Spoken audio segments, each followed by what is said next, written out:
අද අපේ අතරින් වුණු විශේෂ නායකතුමා අගමැතිවරයෙක් වයි අගමැතිවරයෙක් මන්ත්‍රීවරයෙක් වශයෙන් අගමැතිවරයා වශයෙන් තමන්ගේ අදවි යුතුකම ඉටු කරපු නායකයෙක්.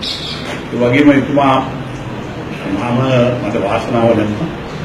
එතුමාත් එක්ක විශේෂයෙන්ම 70 දරනවල එතුමා අගමැතිවරයෙක්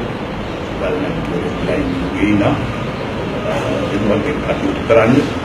ඊට පස්ව එතුමා අගමැතිවරයා වශයෙන් ඉන්නවා. මේ කැබිනට් මණ්ඩලයේ වාසනාව ලැබුණා. මම හිතන්නේ අවංක නිහඬ ගාන්ධියක් හරි ඉර්ජුත් කන්දා කියන්න කියන දේ කියන්න කාටවත් බය වෙන්නේ නැහැ.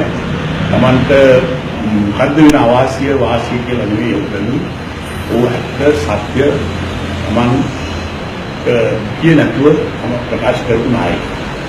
ඒ නිසා එතුමා අපේ මගේ ගමනට දේශපාලනයට අවලෝකනා ඒ වගේ විශේෂ මොකක්ද කරනවා.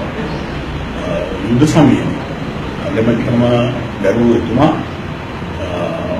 ආරක්ෂක මණ්ඩලයේ ඒ වගේම අනිකුත් හැම කටයුතු පිළිවෙලදී තම වගකීම ඒවා එළියට ගිහින් කියන්නේ නැතුව රහස් විද්‍යාවට තියාගෙන ඒ වගේම ඉල්ජු තීන්දුව ගැනීමට මම හිතන්නේ මට ශක්තියක් වුණේ තුමා. මම හැම වෙලාවෙම ඉල්ජුව රස්තවාදය පරාජය කළ යුතුය. ඒකේ රාජ්‍යයක් වෙනුයි බෞද්ධාගම වෙනුයි හැම අවස්ථාවකම පිළිසිතිය කියන්නේ මගේ අභාවයන් සියලු දෙනාට පාඩුවක්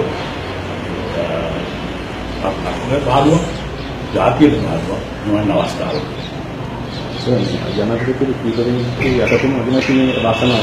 ඔව් එතුමා ජනාධිපති දෙනෙක් විශේෂයෙන්ම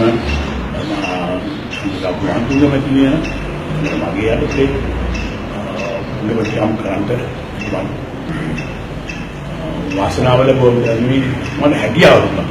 ඒත් වශයෙන් එතුමා මම කතා කරන අවස්ථාවකදී එතුමා යන්න ලෑස්ති වෙලා හිටියේ. මට කිව්වා මේක වෙන ඕනෙ දෙන්නේ. මම කැමති. මම වෙන කවුරු ඉන්නේ. එතුමා මේ බාරගත්තා. මගේ ජීවිතය තමයි එදා එතුමා බාරගත්තේ.